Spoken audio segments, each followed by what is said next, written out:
Bonjour et bienvenue dans 50 nuances de sport, le podcast qui fait rimer bonheur et sueur.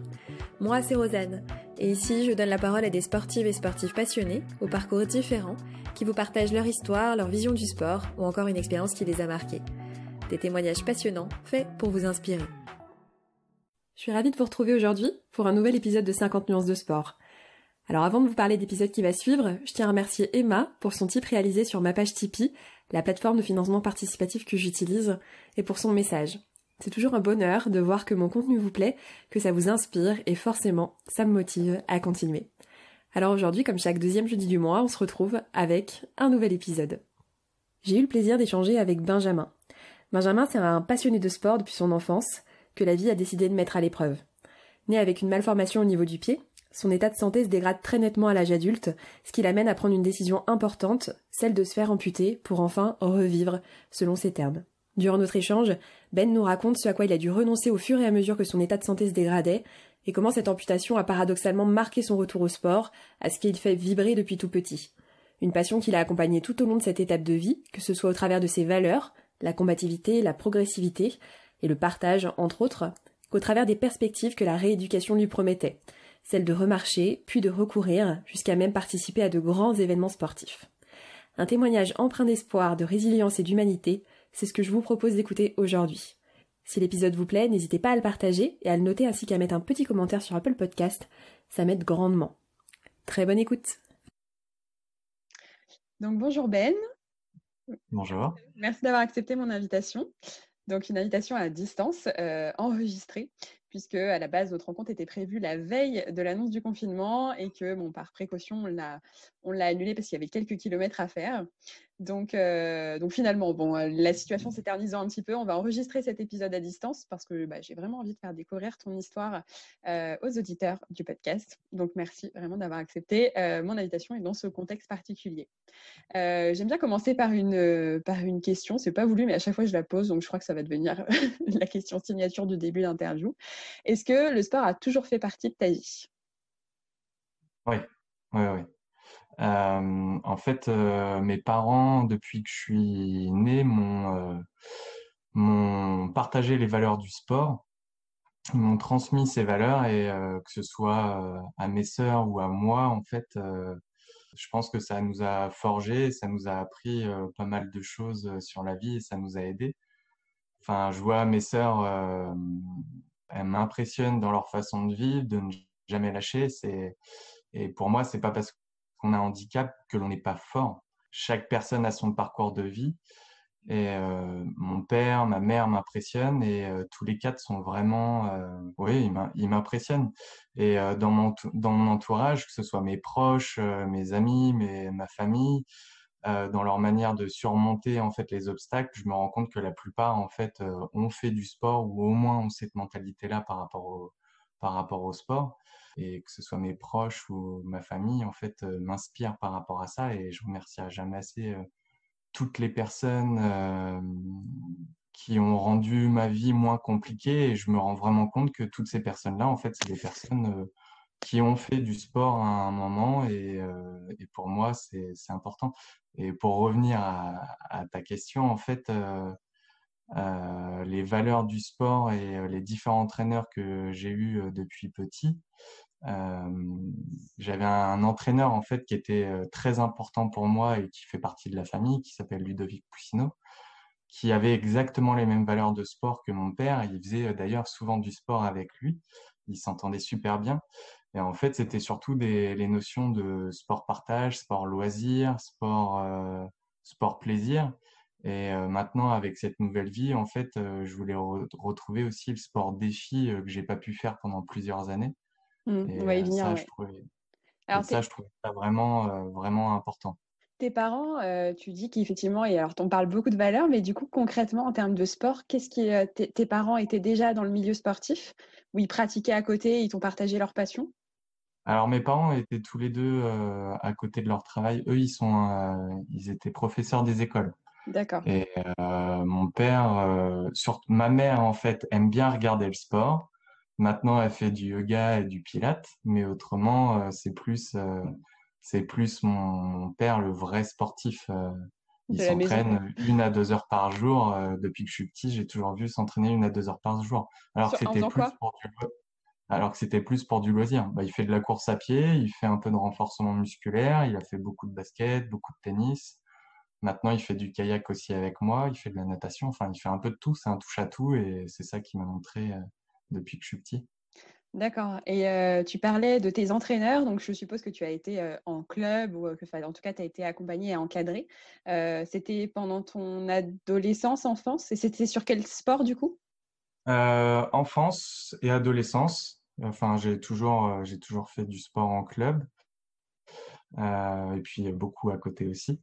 Mais oui, surtout, en fait, Ludovic Puissino, c'était surtout au niveau du tennis, où en D'accord. fait, il m'a suivi pendant des années. Et là, d'ailleurs, quand j'ai refait une course, ma première course à pied, je l'ai faite avec lui et mon père, et puis des copains avec qui je faisais du tennis quand j'étais jeune. Ok. Donc ouais, une bonne vie active, Ouais. active en matière de sport. Alors tu en parles brièvement sans qu'on soit encore entré dans les détails, mais du handicap. Euh, Effectivement, donc on va rentrer un peu plus dans le détail des différentes étapes de ces 3 dernières années à peu près, et justement ton rapport au sport. Est-ce que tu as toujours en fait été en situation de handicap, Ouais, ouais, oui, handicap en de fait, naissance? l'amputation est pas enfin, c'est pas dû à mon handicap de naissance. En fait, je suis né avec 2 pieds-beaux varus-séquins. À ma jambe gauche, ça a été rétabli très vite avec de la kiné. Autrement, à ma jambe droite, j'ai dû subir 2 opérations, une à 4 mois, une à 4 ans. En fait, le pied-beau varus-séquin, moi, mon pied, c'est une malformation au niveau du pied. Et donc, ma jambe était plus courte, mon pied était bien tordu sur l'intérieur, avec le mollet qui était atrophié. Donc, j'ai subi, oui, ces 2 opérations. Après, beaucoup, beaucoup, beaucoup de kiné. Et puis après, pendant 20 ans, j'ai eu aucun souci. Je faisais plein de sports. J'en faisais comme mon père, 1 à 2 heures par jour. J'en avais besoin pour décharger un peu. Il y avait certains sports que, enfin, au fur et à mesure, en fait, mes parents me laissaient un peu libre choix. Et puis, c'était à moi de faire mes propres expériences et de me rendre compte qu'il y avait certaines choses que je pouvais pas forcément faire et c'était à moi de m'adapter. En fait, ça a toujours été ça. C'était ouais, faire ma propre expérience et m'adapter après par rapport à ça. Donc pour l'instant, moi, il n'y a rien de nouveau par rapport à l'amputation. C'est pareil, c'est une phase d'adaptation que j'ai toujours appris à faire. Et puis voilà. Bon, on va en venir à l'épreuve que tu as vécue il y a 3 ans. Donc, tu parlais effectivement de déjà 20 ans où quand même il a fallu que tu t'adaptes, même si globalement ça allait. Et donc, au bout de 20 ans, tout ça, on va dire, s'est un petit peu dégradé. Ton état de santé s'est dégradé, c'est ça? Ouais, c'est ça. En fait, depuis ma naissance jusqu'à à peu près mes 23 ans, enfin, depuis mes 4 ans jusqu'à mes 23 ans, j'ai jamais eu aucun souci niveau physique. Et je me suis même dirigé dans le milieu du sport au niveau du travail. Et en fait, quelques mois après avoir été diplômé, j'ai commencé à avoir des entorses à répétition au niveau de ma jambe où j'avais mon pied-beau. Mais pour moi, en fait, je connaissais, enfin, mes parents m'ont quand même appris à connaître mon corps, à être à l'écoute.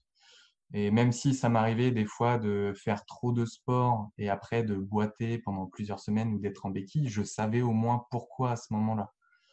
Alors que là, je savais qu'il y avait quelque chose d'autre. Donc, je suis allé voir mon médecin. Mon médecin, pour lui, c'était, c'est dû à mon pied-beau, faut que je lève le pied. Donc, c'est ce que j'ai fait. Et en fait, je continuais quand même à avoir des entorses. Ça s'arrangeait un petit peu et une nuit, en fait, je me suis réveillé, j'avais le pied qui avait triplé de volume. Euh, et j'avais des petites douleurs au niveau du cœur, mais pour moi, je pensais que c'était plus la panique, le fait de voir le pied qui était très très gros. Donc, par rapport au cœur, je ne me suis pas posé de questions. Et le lendemain, je suis allé faire des radios. Et ils se sont rendus compte que bah, j'avais tous les os du pied qui étaient entièrement décalcifiés. Donc là, le radiologue m'a pris à part et enfin moi, ça m'a fait bizarre parce qu'il m'a dit, mais là, vu l'état de votre pied, je me demande même comment vous avez fait pour marcher et faire du sport pendant ces dernières années parce que finalement, en fait, ça n'a pas pu arriver comme ça en une nuit, tous mes os du pied se décalcifient, c'était pas possible. Donc, c'est arrivé petit à petit. Donc, j'ai été balancé de chirurgien en chirurgien, de rhumato en rhumato. Et à chaque fois, c'était les mêmes discours. Et ça faisait mal, le fait de me dire enfin, qu'ils me disent, oui, bah, le sport maintenant, c'est fini pour vous, alors que ça a été quand même toute ma vie, c'était toute ma passion. Donc ça m'a mis un gros coup au moral. Et une nuit, c'était donc la nuit du 31 décembre au 1er janvier. C'est facile à retenir comme date. Je me suis réveillé et j'avais très très mal au niveau de la poitrine. Je sentais mon cœur qui se compressait. Et pour moi, enfin, j'étais mais c'est pas possible. Ça fait comme des signes d'infarctus dans les films ou ce qu'on nous explique quand on a des cours sur le secourisme. En fait, je sentais plus mon bras gauche et j'avais le cœur qui se compressait de plus en plus. J'avais plus de mal à respirer et puis à me décontracter. Et donc je me suis dit bon bah je vais essayer de me calmer.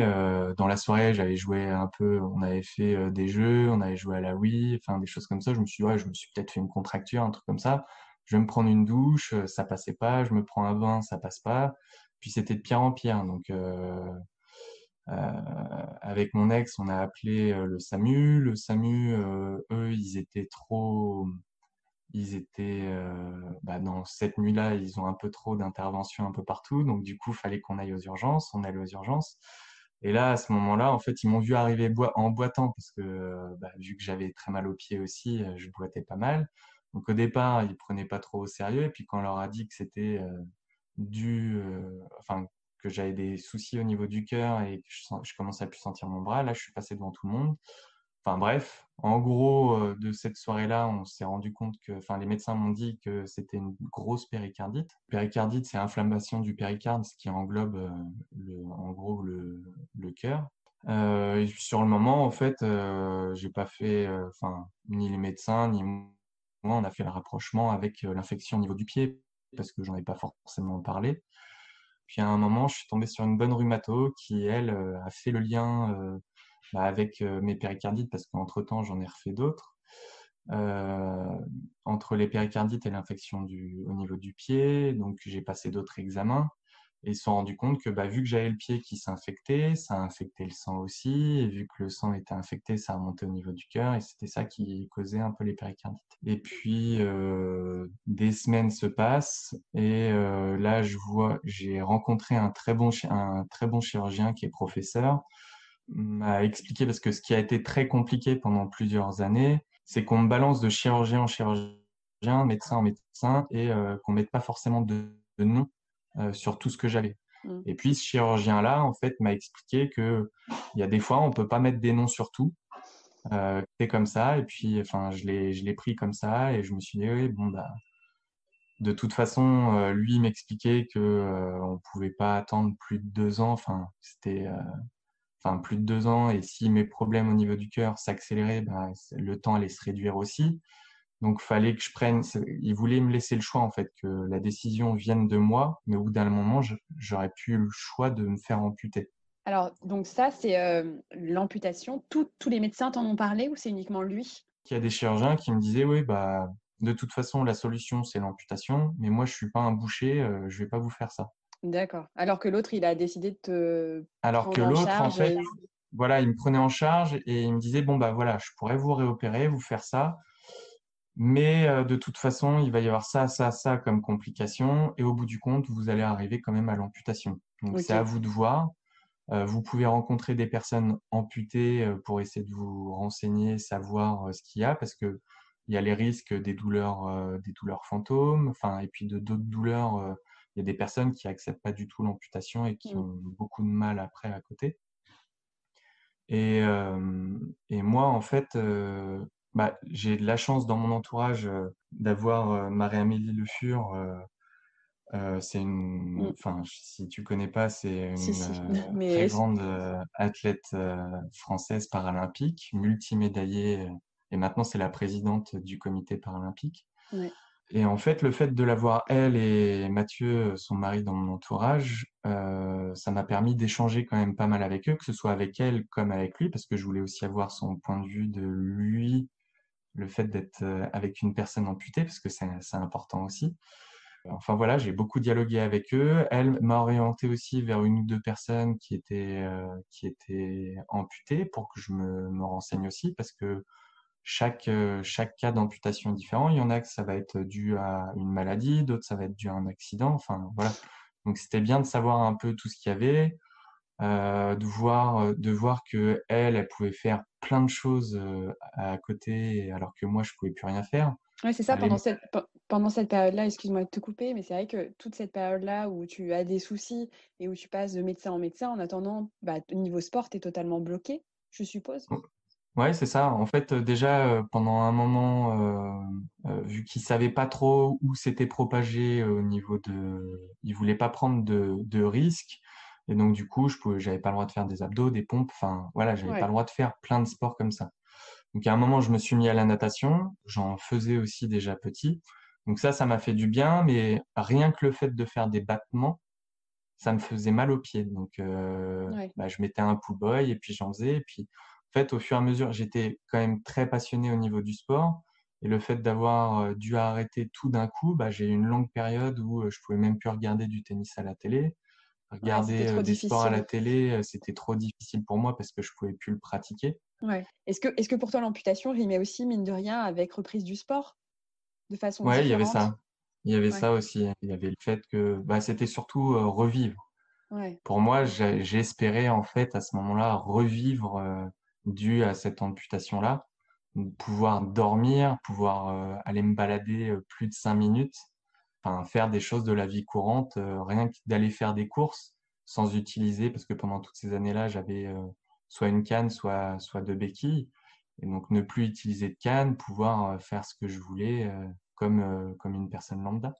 ouais. Donc finalement, ouais, ça a probablement aussi joué dans la balance. Ce que tu disais, il y a différents cas d'amputation. C'est vrai que lorsque ça survient peut-être après un accident, une vie normale, c'est peut-être plus compliqué. Mais toi, à l'inverse, enfin, du coup, le fait d'avoir cette amputation, ça rimait presque avec ouais, reprise d'une vie normale, d'une vie normale.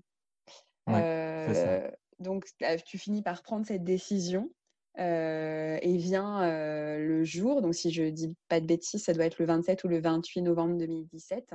C'est ça. Donc c'est vrai qu'en lisant, on voit, tu partages très honnêtement, je pense, les fameux hauts et bas que tu as pu vivre. Mais dès le jour 11, voilà, si je prends l'extrait d'un de tes posts, tu dis par la suite, je veux trouver une motivation supplémentaire, un 10 km, un 20 km, marathon, triathlon, et le meilleur pour la fin, ou tout ça à la fois. Pourquoi c'était important pour toi de te fixer un... Alors, je ne sais pas si tu as réussi à te le fixer tout de suite, cet objectif, ça faisait partie de tes projets, mais est-ce que tu as réussi assez rapidement à te fixer un objectif? Et pourquoi c'était important pour toi de te fixer un objectif sportif? Alors, peut-être juste dire deux mots sur le fait, est-ce que l'opération s'est bien passée ou pas? Parce que c'est vrai qu'on passe vite à l'étape suivante, mais... Euh, bah, L'opération en elle-même s'est super bien passée. En fait, j'ai eu la chance avant l'amputation d'aller au centre de rééducation d'Issoudun. Il y avait un des médecins rééducateurs qui était vraiment spécialisé en amputation. C'est le docteur Nathalie Dehessel, qui est vraiment top. J'ai eu un très bon contact avec elle. Elle m'a fait visiter le centre et puis elle m'a proposé en fait de pouvoir me préparer à l'amputation 2 semaines avant l'amputation. Donc ça a vraiment joué dans la balance. Déjà le contact que j'ai eu avec elle, et puis le fait de pouvoir me préparer avant. Elle m'expliquait que c'était pour essayer de limiter les douleurs fantômes au réveil après l'amputation et que ça se passe le plus facilement possible après. Je me suis fait amputer le 27 ou le 28 novembre, je sais plus, c'était un mardi, au réveil. je voulais absolument voir ma jambe. Donc, j'étais dans la salle de réveil et on a un drap au départ dessus. Et je voulais absolument voir ma jambe. C'était une obligation pour moi. Les infirmières me disent non, non, non, faut y aller progressivement. Moi, j'étais non, non, non, mais si, je veux la voir. Donc, j'arrache le drap parce qu'en plus, on est bien emmitouflé dedans pour éviter qu'on bouge de trop. Sauf que moi, enfin, même si j'étais fatigué, je les ai arrachés. Je voulais absolument voir la jambe. Et donc, j'ai vu la jambe et là, hop, c'est bon. Je l'ai vu et après je me suis dit, il faut que je continue à la regarder pour que je l'accepte le plus vite possible. Et pour moi, en plus de ça, en fait, ce qui m'a fait bizarre, c'est que juste avant, j'avais le drap dessus et j'avais plus aucune douleur. Donc pour moi, je me suis dit, mais c'est pas possible, ils m'ont pas, enfin, qu'est-ce qu'ils ont fait à ma jambe? J'ai plus de douleur du tout. Et je me sentais bien détendu. Et après, j'ai vu ma jambe et là, ça allait, j'étais rassuré. Et ouais, ça faisait 8-10 ans que je m'étais jamais senti aussi bien physiquement au niveau des douleurs. La morphine, non? La nuit qui a... Comment? C'était pas la morphine? Non, non, oui, oui, d'un côté, il y avait la morphine, mais en même temps, pendant plusieurs années, j'ai eu des médocs très, très lourds, dont de la Ouais, morphine. Enfin, et je savais que là, c'était pas dû aux médicaments parce que, enfin, ce qu'ils me mettaient, ouais. enfin, ça allait, j'étais déjà habitué à ça. Mm. Et là, j'étais vraiment soulagé. Et la première nuit que j'ai passée, ça faisait 10 ans que j'avais pas dormi aussi bien. J'ai fait une nuit d'une traite, j'avais pas de douleur. Même il venait régulièrement dans la chambre, il se demandait pourquoi j'appuyais pas.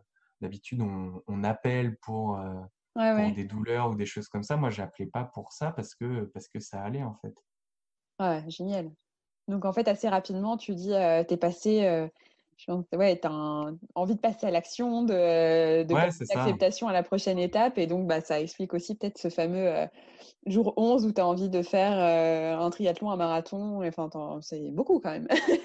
Ouais, bah après, je pense que Tu avais besoin de ça? faut toujours se mettre des objectifs. Enfin, Ouais, ouais.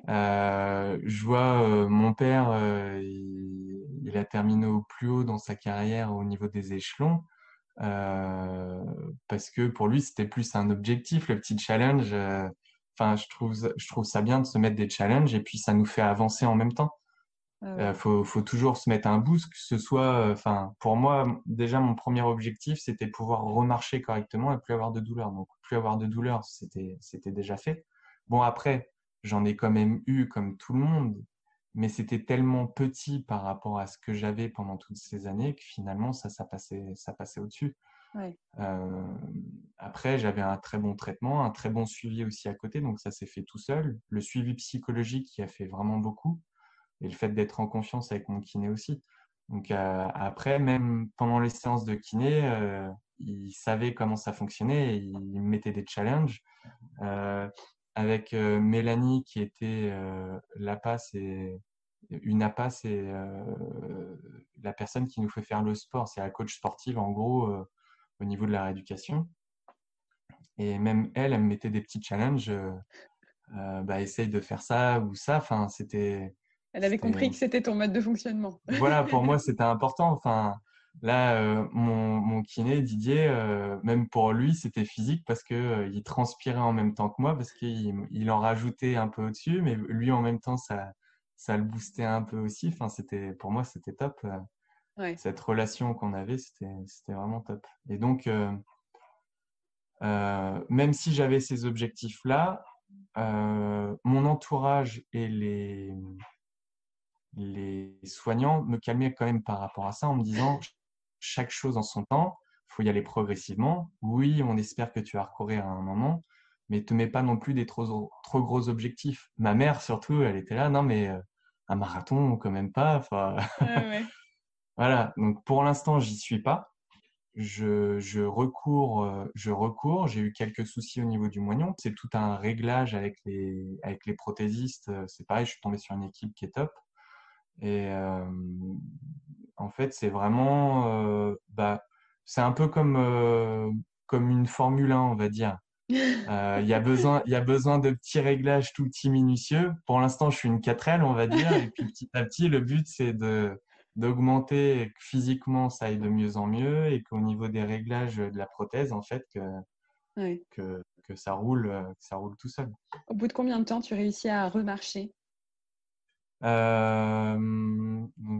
J'ai pu en marcher, il me semble, au bout de 3 semaines à peine. Ok. En fait, ça allait très très vite. Et puis pour moi, le but, c'était de péter les records du centre de rééducation, de sortir le plus rapidement possible parce que j'étais à 1h30, 2 heures de route. J'avais envie de sortir aussi rapidement, même si je pouvais sortir un peu le week-end. Mais pour moi, le but, c'était de sortir rapidement et puis de pouvoir faire plein de choses rapidement. Sauf que ça a lâché. On a essayé de trouver des solutions sans passer par l'opération. Enfin, ils m'en parlaient pas, mais je m'en doutais quand même. On a essayé de trouver des solutions en changeant un peu la prothèse, en faisant des moulages différents. Le but, c'était d'essayer de soulager la douleur et que ça passe au bout d'un moment. Sauf que c'est pas passé. Et donc, il a fallu que je retourne voir le chirurgien qui m'avait opéré. Et donc, oui, le muscle avait bien lâché. Et donc, la seule solution, là, c'était une nouvelle amputation. Donc, l'amputation, là, c'était couper 3 centimètres. Ouais. Donc, c'était rien, mais il fallait quand même me faire réamputer. Et donc rééduquer derrière. Et donc, rééduquer derrière. Donc, à ce moment-là, là, ça m'a mis vraiment un gros coup au moral. Ouais. Parce que depuis petit, en fait, je me suis fait opérer petit. À chaque fois, mon entourage m'a aidé. Et puis moi, je me suis reboosté. Je suis repassé au-dessus. Après, j'ai eu mes autres soucis de santé. Je suis repassé au-dessus. À chaque fois, j'essayais de passer au-dessus. Et puis là, à ce moment-là, en fait, je me suis dit, bah mince, je me suis fait amputer. Ça allait mieux. Et puis là, j'ai encore une boulette. Enfin, tout me Ouais. retombe dessus. Ouais, un peu Donc ça allait. J'étais quand même. une sensation de laissez-moi tranquille, quoi. Ouais, Vraiment. c'est exactement ça. Ouais.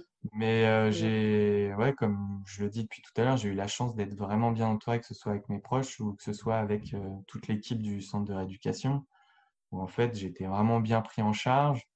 Ils ont essayé de tout faire pour que ça se passe du mieux possible, même avec tous les soignants, les patients avec qui j'étais à ce moment-là, en fait, il y avait une sorte d'entraide Mm. entre nous, on se reboostait. Enfin, Ouais. ça c'était vraiment top, ça m'a fait beaucoup de bien.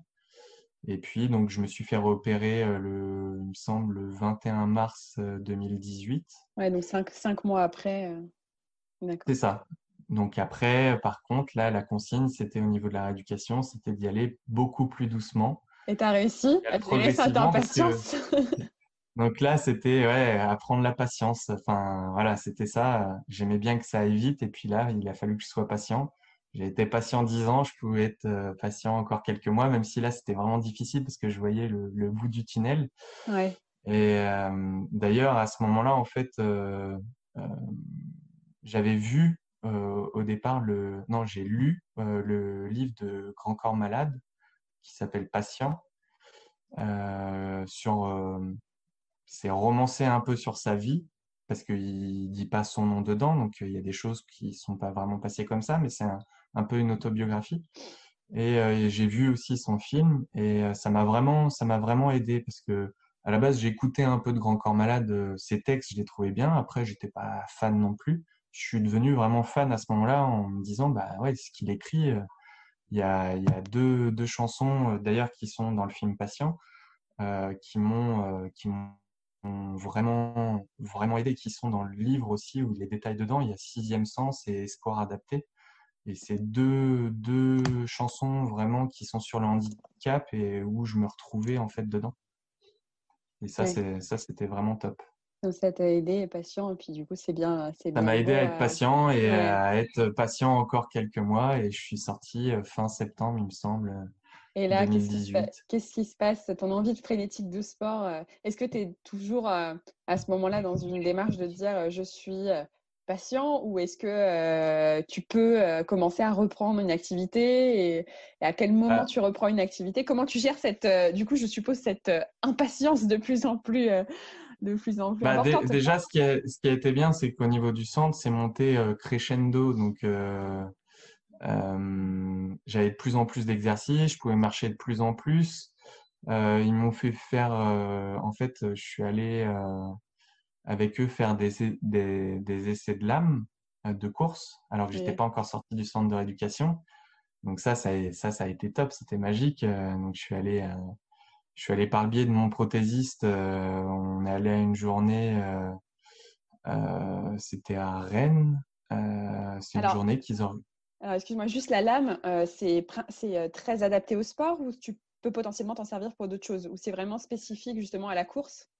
Alors il y a différentes sortes de lames, mais là moi les lames que j'avais testées, c'était vraiment pour la course. D'accord, ok. On va dire, ils disent que c'est multisport où tu vas pouvoir faire Ok, mais c'était quand un même. peu de sport où tu cours, mais c'est quand même limité parce que pour aller sur la gauche, sur la droite, en fait, il y a trop de rebondis Ouais. pour pouvoir faire des changements de côté, enfin, rapides. Ok, donc mais Donc, de toute façon, ce que je veux dire, c'est que tu as d'un côté une prothèse qui te permet de vivre dans la vie de tous les jours, de c'est l'autre ça. côté, une lame dont l'objectif c'est de permettre de courir. Et donc pendant la rééducation, on te donne déjà ce goût de tu vas pouvoir reprendre le sport, quoi. Ça a été Ouais, c'est presque ça. C'est ça qui a été une top. carotte, une carotte pendant cette période, quoi, d'avoir C'était un ça. Bah, objectif. déjà, à ce moment-là, c'était bah, le jour de mon anniversaire. Ma sœur avait lancé la cagnotte. Elle avait lancé une cagnotte par le biais de ma page Facebook et puis un peu sur tous les réseaux sociaux. En gros, c'était où elle racontait un peu mon histoire et que le but pour moi, c'était de recourir à un moment. Et le fait d'avoir lancé cette cagnotte, c'était de trouver des sous pour pouvoir m'acheter une lame. Parce qu'une lame, ça peut varier entre 5 et 15 000 euros. La vache. Euh, ouais, ça coûte très cher. Et les emboîtures, en fait, que l'on change régulièrement, c'est 2000 euros une emboîture. Hmm. Donc à ce moment-là, en fait, j'avais pas d'aide par rapport à tout ça. C'est pas remboursé par la Sécu. Et donc, il fallait trouver un moyen pour ça. Donc, elle a lancé une cagnotte à ce moment-là. Ok. Et donc, par le biais de ces réseaux sociaux-là, la cagnotte est montée. Et à côté de ça, en fait, il y a Ossure, qui est une des plus grosses marques au niveau des pieds et des lames de course, est tombé sur ma page et il trouvait ça bien le fait que je puisse partager comme ça au niveau au niveau de ma vie et d'échanger avec d'autres personnes qui avaient un handicap aussi. Ça les intéressait et eux, en fait, m'ont proposé de devenir ambassadeur. J'étais pas sponsorisé, mais être ambassadeur, ça me permettait d'avoir une lame de course et sans. Après, en fait, j'avais la lame, mais il fallait que je trouve le financement aussi pour les emboîtures. Ok. Donc, Donc, c'était j'ai déjà quand même une une. bonne part C'était une une bonne part très de très nous. bonne. Voilà, c'était une très très bonne part. Et mon médecin du centre de rééducation, le docteur de SL, elle connaît très bien aussi les personnes d'Ossure et elle s'entend très bien aussi avec mes prothésistes. Donc elle, c'est pareil, à chaque fois, elle joue un peu du charme avec eux. Enfin, elle leur fait un peu de charme ou elle leur laisse pas le choix, enfin ça dépend. Ou elle leur dit, bah, là il va avoir la lame, vous pourriez peut-être faire un effort et puis lui donner une emboîture. Et donc ça s'est joué comme ça. En fait, j'ai eu aussi l'emboîture après avec. Génial. La cagnotte m'a permis de m'acheter du matériel qui allait avec, donc les manchons, enfin Ouais. du matériel qui était en rapport en fait avec ça. Et donc, enfin, c'est pour ça que je dis depuis le départ que j'ai de la chance vraiment d'être bien entouré, que ce soit au niveau des soignants ou enfin vraiment toute l'équipe du centre de rééducation là-bas ou au niveau de ma Après, famille parce qu'ils sont vraiment bougés à côté. ouais, après, on est. Sans que je le demande et des fois je me demandais pourquoi en fait. Mais parce qu'on attire aussi, on attire ce qu'on est. Hein. C'est voilà, c'est encore un autre Mais ouais, ça, sujet. enfin, Mais il y a des fois, c'était gênant et en même temps, c'était émouvant aussi. Enfin, ouais, c'est c'était, ça. Le jour où cette fameuse lame, donc tu arrives à récupérer les différentes pièces, la première fois que tu la mets et que je suppose que alors tu vas courir avec. quand je la mets, en fait, c'est pas ma première, c'est pas ma lame définitive. C'était des essais de lame ce jour-là. Mais en fait, je retrouve un peu les mêmes sensations que le premier jour où j'ai remarché. En fait, dès le départ, les prothésistes me disent, bon, bah, tu vas vraiment tranquille, on va te montrer les gestes. Puis moi, en fait, j'ai mis la prothèse et j'ai commencé à courir d'un coup. Et il y a un des prothésistes qui a dû me suivre parce que, bah, en fait, il s'attendait pas à ce que je commence à courir comme ça. Sachant qu'en plus, quand on a une lame, on est propulsé vers l'avant, mais pour t'arrêter, c'est plus compliqué. Et donc, du coup, je commence à courir. J'ai des douleurs, mais là, je m'en fous complètement. Je suis trop content. Ça faisait 10 ans que j'attendais ça, de pouvoir recourir de nouveau. C'était une joie, c'était impressionnant. J'avais les larmes au bord des yeux, mais j'essayais de les ravaler un peu et je voulais pas montrer, mais ouais, j'étais vraiment content.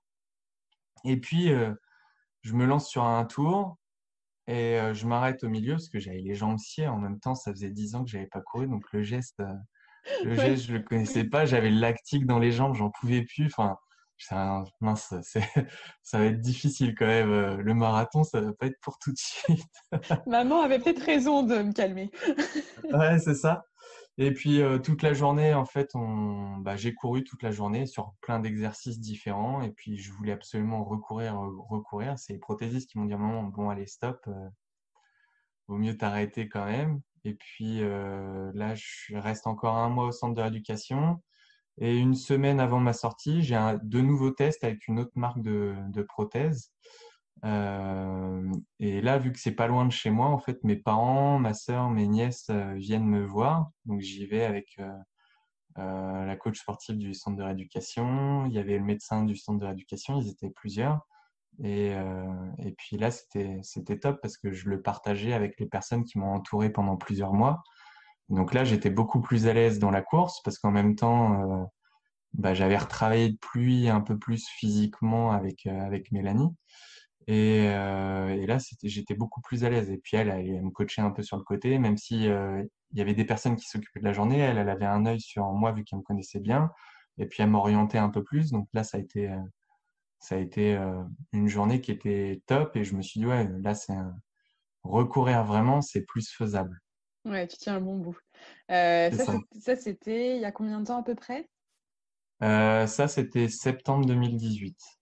Ok, donc en un an, qu'est-ce que tu as réussi à progressivement, je suppose que tu as pu t'entraîner, tu as pu prendre en main cette Alors, lame. Quels objectifs, vers quoi tu t'es orienté pour cette reprise que tu supposes tu as faite à peu près en douceur malgré l'impatience? ouais.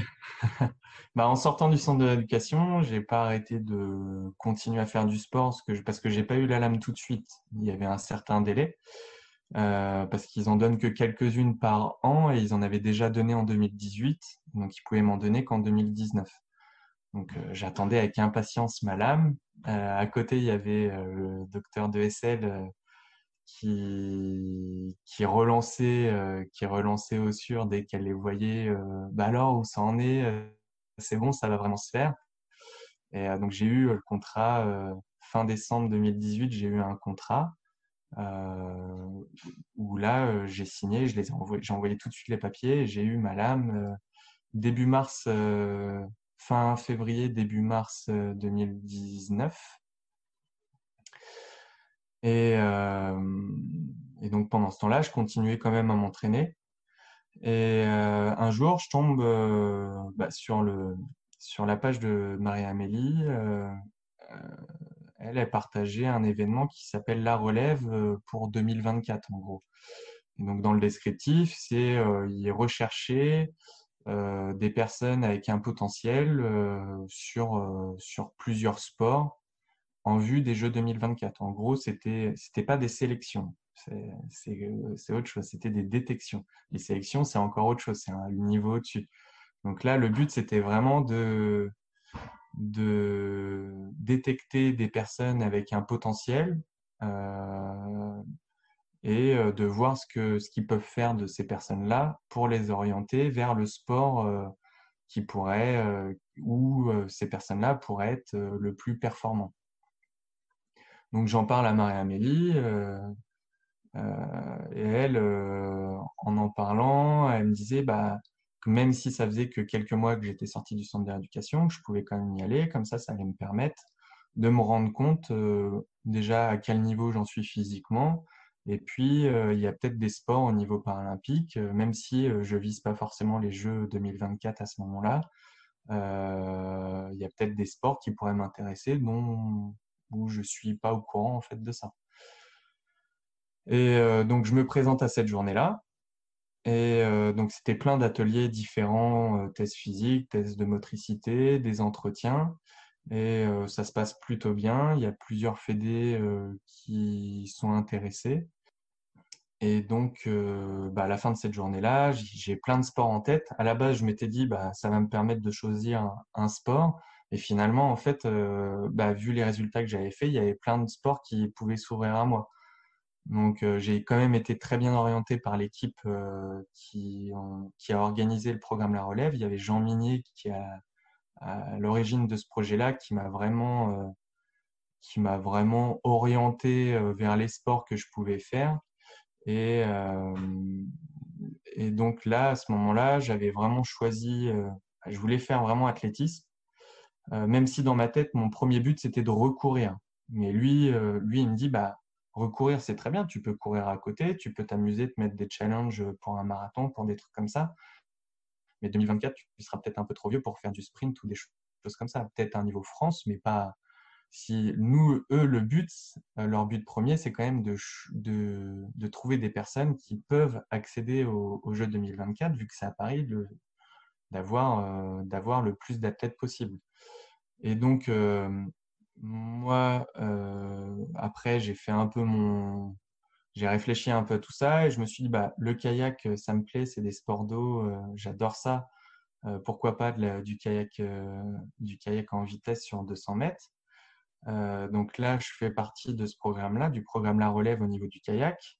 J'ai essayé le volet assis, où en fait, c'est pas assis dans un fauteuil, c'est assis sur le sol. Donc, on se déplace vraiment avec les bras et avec une jambe. Donc, c'est assez physique. Quand on le voit comme ça et qu'on n'est pas sportif, on se dit oui, c'est pas forcément physique, mais dès qu'on Ah, mais tu dois être le super pratique, gainé. Ouais, ouais. voilà, dès qu'on le pratique, on se rend compte que oui, Tout ce faut qui est quand assis, il même. faut être super gainé pour C'est réussir à ça. tenir. Oui, oui, si, si.